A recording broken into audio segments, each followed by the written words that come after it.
O áudio que vocês vão ouvir agora é parte do podcast Xadrez Herbal. Caso vocês queiram ouvir mais sobre esse assunto e outros temas de política internacional, é só ir em xadrezverbal.com. Bem, passemos agora para a coluna da professora Vivian Almeida.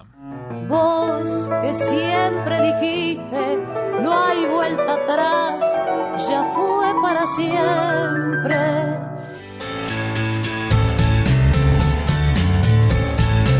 Gambito da Dama.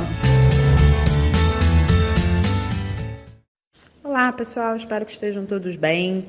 Hoje é a última coluna do ano e, como costuma acontecer, eu gosto de fazer uma espécie de retrospectiva.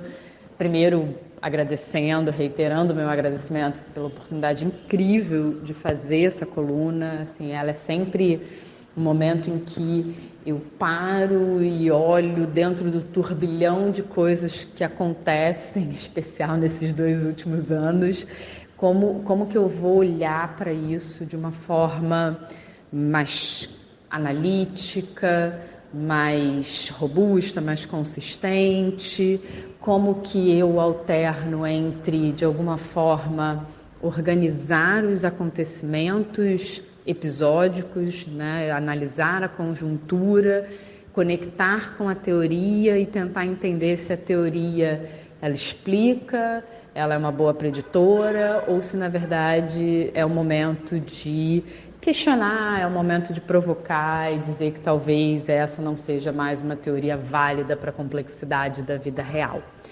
Então, eu sempre agradeço muito porque realmente para mim é muito importante, isso me ajuda muito como profissional ter esse espaço semanal de organizar essas ideias.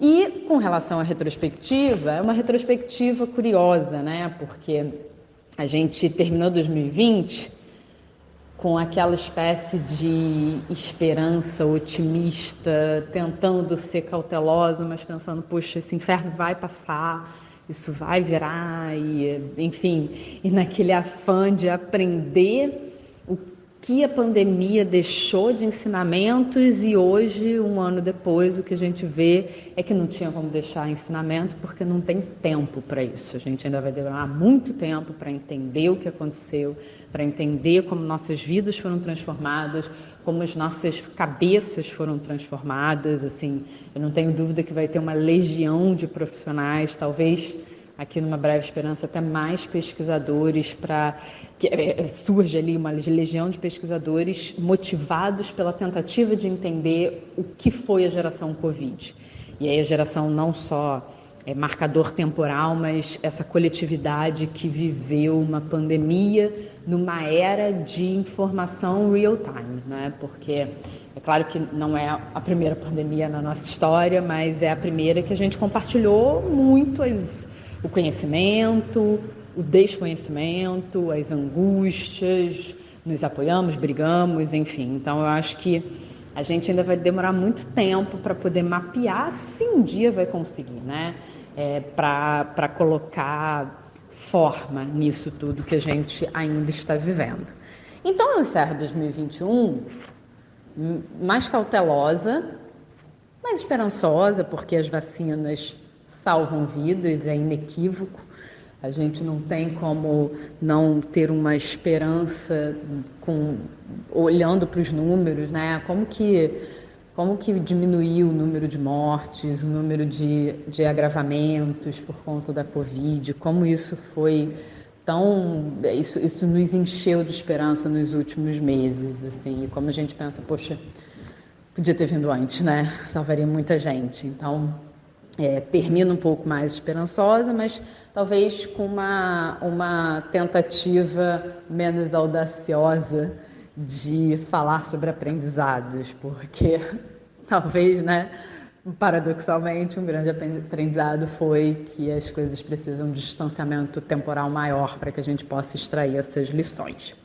Então, com relação à Covid, eu acho que a retrospectiva ela tem alguns elementos interessantes, como, por exemplo, assim, interessantes no sentido analítico, né? Como, por exemplo, o que foi dito lá no final do ano passado de alguns economistas um pouco mais conservadores. Olha, vocês não sabem o que é conviver com inflação. A inflação, ela é uma virada, né? Assim, num minuto tá tudo bem, no outro já é uma catástrofe. E a gente tem percebido isso, não só no Brasil muito, e conversamos muito ao longo desse ano sobre as várias circunstâncias que fazem com que o câmbio do Brasil, a moeda brasileira esteja desvalorizada, como que risco político está associado à vida real, né? Assim, ao prato que a gente come, ele está permeado, influenciado pelos ruídos políticos,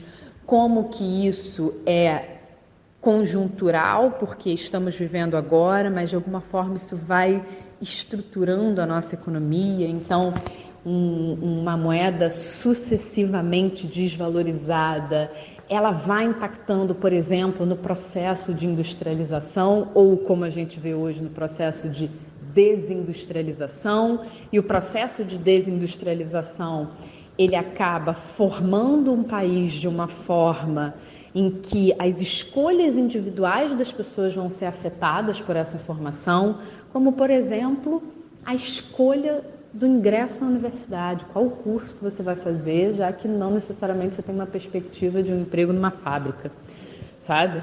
Ou no emprego numa indústria tecnológica, ou talvez, na verdade, dentro da área de serviços, você não vai encontrar áreas mais avançadas, como, por exemplo, direito digital.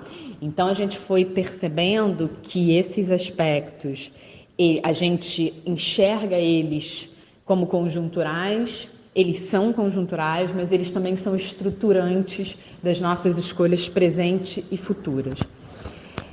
Do ponto de vista, então, assim, desses indicadores, né, inflação, desemprego, a gente falou um pouco sobre isso, desemprego seguro, porque eu quero falar um pouco mais.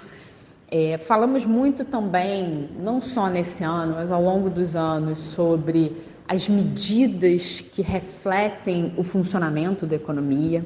Então, a gente falou algumas vezes sobre o fato de que talvez as medidas que hoje configuram uma boa economia, uma economia sustentável, elas estão em choque nas várias conferências que estão sendo realizadas com o que nós queremos em termos de desenvolvimento, como que nós sociedade, como que nós entendemos que, com relação à sustentabilidade, ao meio ambiente, não só as nossas ações devem ser revistas, mas a forma pela qual nós medimos essas ações e os resultados a partir dessas medições devam ser diferentes.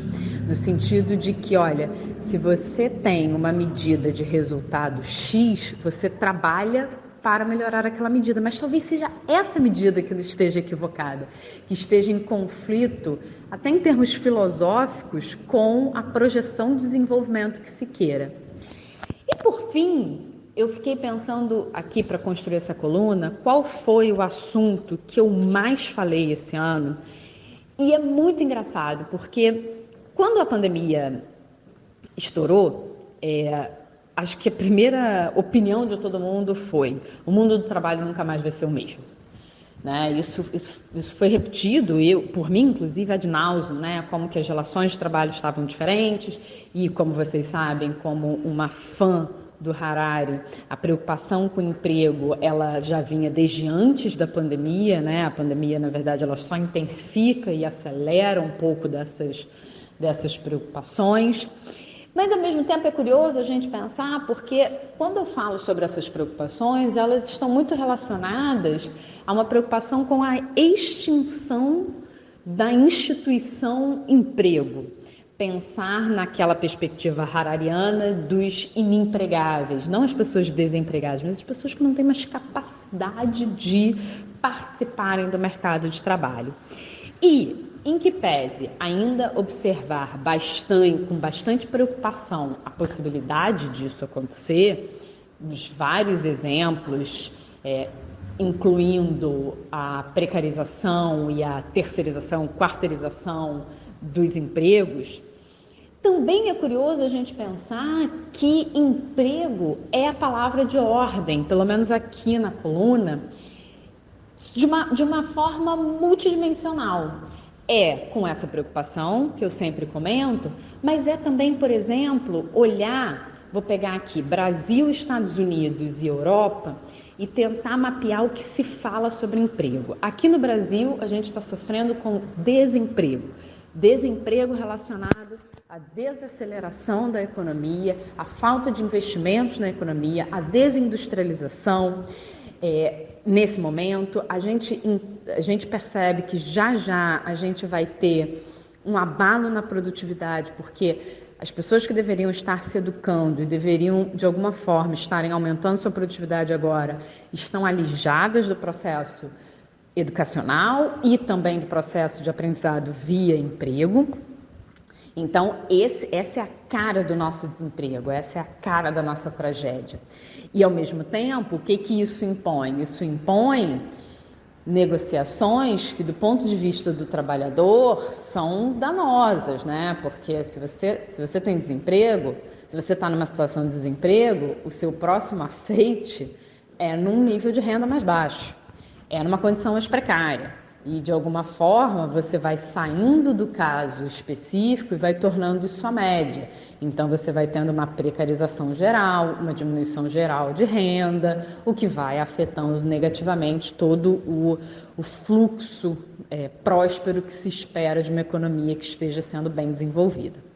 E aí, quando a gente vai, por exemplo, para Estados Unidos e Europa, a gente vê uma outra relação. A gente até falou na última ou na penúltima coluna sobre o que está acontecendo com os Estados Unidos, desse desemprego em massa, de pessoas que de alguma forma olham para essa situação, têm assim, uma espécie de epifania da própria vida e pedem demissão e tentam buscar formas mais saudáveis de convivência laboral e uma vida familiar equilibrada, né? Familiar em sentido amplo, não é só para quem tem filho, assim, uma vida individual, para não falar familiar, uma vida individual mais saudável.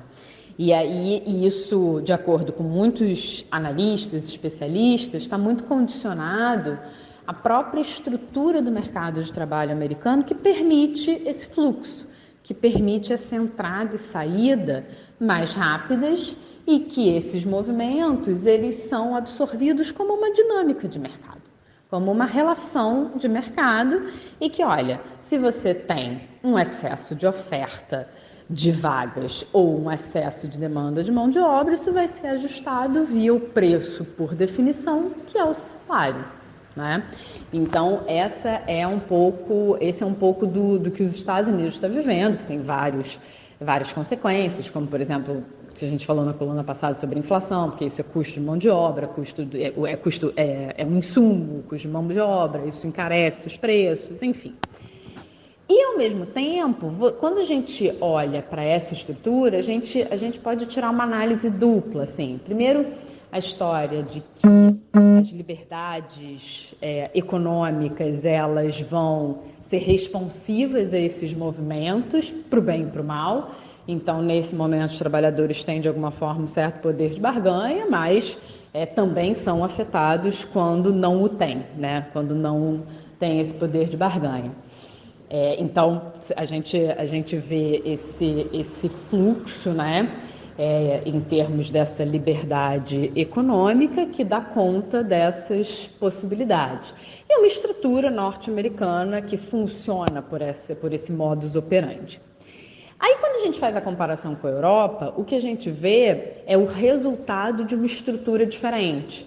Uma estrutura em que, por uma série de razões, e falar Europa é até complicado, né? Assim, quem, como eu, gosta muito da literatura de bem-estar, sabe que não dá, por exemplo, para falar sobre políticas de emprego na unidade Europa, né? Muito pelo contrário, a gente tem aí uma série de diferenciações entre os vários estados de bem-estar social que moldaram parte daquele continente, mas, de alguma forma, as políticas, em média, de manutenção de emprego ou de proteção de emprego, elas dão conta do que vai ser o comportamento dos trabalhadores nesse período muito, entre aspas, pós-pandêmico.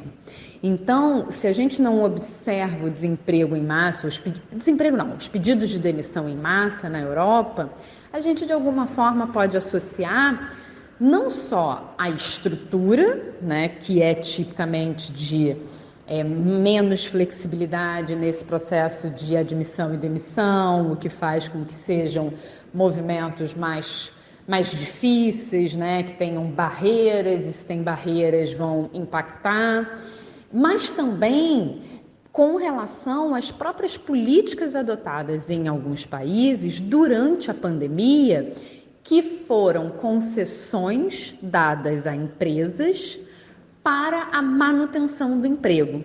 E é interessante a gente pensar, para já ir encaminhando aqui para o final, se a gente conecta com uma coluna clássica, que é do Prêmio Nobel em Economia, e que eu falei muito sobre a representação do prêmio, mais até do que o resultado, é como que estruturar uma política, estruturar um país a partir da lógica do emprego e não necessariamente do consumo, faz com que aquela manutenção seja mais garantida. Então, quando em alguns países você tem a concessão dos benefícios para manter os funcionários empregados, a estrutura de emprego que amarra, né, mas não necessariamente no mau sentido, a relação empregador e empregado. E lá no Prêmio Nobel, né, a questão de o aumento do salário mínimo que aumenta a contratação, todas essas análises, elas têm como ponto em comum a ideia de que institucionalmente, filosoficamente, esses exemplos estruturam as suas ações a partir do trabalho e não a partir, por exemplo, do consumo, sendo o trabalho uma consequência. Então, é muito interessante, por quê? Por que eu estou falando isso tudo? Porque pode parecer que é uma linha reta, né? Vale a ida e vale a volta, mas nem sempre é assim que acontece. E os exemplos dos Estados Unidos, da Europa e do Prêmio Nobel deixam muito claro que relações complexas, como a dinâmica de trabalho, como a dinâmica de estruturar emprego, as políticas públicas a elas associadas, em momentos sensíveis como o que a gente vive, revelam a diferença entre estruturar a partir de um ponto ou de outro. No limite é isso, não é linear, né? O mundo não é linear, o mundo é muito mais complexo do que você achar que, botar aqui um jargão econômico, vale o dual do problema, né? Vale estruturar ou a partir do consumo ou a partir do emprego. Não vale. Enfim, pessoal, eu queria trazer um pouco dessa retrospectiva, né, que foi a partir do que eu acho que foi o mais pensado aqui nessa coluna ao longo desses últimos meses, que foi a questão do emprego, que ultrapassa a aquisição de renda via trabalho, nos forma como pessoas participantes de uma determinada sociedade, revelam o quanto essa sociedade valora as atividades econômicas, chancela de alguma forma essa sua participação social, enfim, é um assunto muito complexo para a gente pensar assim, a inteligência artificial vai levar tudo e é isso aí. Não é isso aí, assim, por trás disso tem uma série de vidas que são impactadas e que são construídas a partir dessa participação econômica. E eu acho que um dos resultados, eu fiquei falando muito que a gente não deveria falar isso, mas enfim, né? Nós somos paradoxais. Um dos resultados é que eu acho que de alguma forma ali a fronteira, né, do pensamento, a fronteira da elaboração de políticas públicas já sacou que essa história de emprego ela é mais do que uma aquisição de dinheiro, né? Ela é uma espécie de participação na sociedade, o trabalho é uma espécie de como a gente participa de um determinado local, como que a gente empresta nossa força de trabalho e como a gente se sente representado por aquele ambiente produtivo. Que, para fechar o ciclo, foi a primeira dica que eu dei no início do ano, que foi o livro do Michael Sandel, A Tirania do Mérito, em que ele termina o livro convidando, no caso dos americanos, né, mas eu acho que isso pode se estender para o mundo, que voltem a serem produtores e não consumidores, que voltem a ter a participação econômica numa sociedade e se sentir parte dessa construção. E que isso, na leitura dele, que eu estou trazendo para cá, é via emprego, é via trabalho.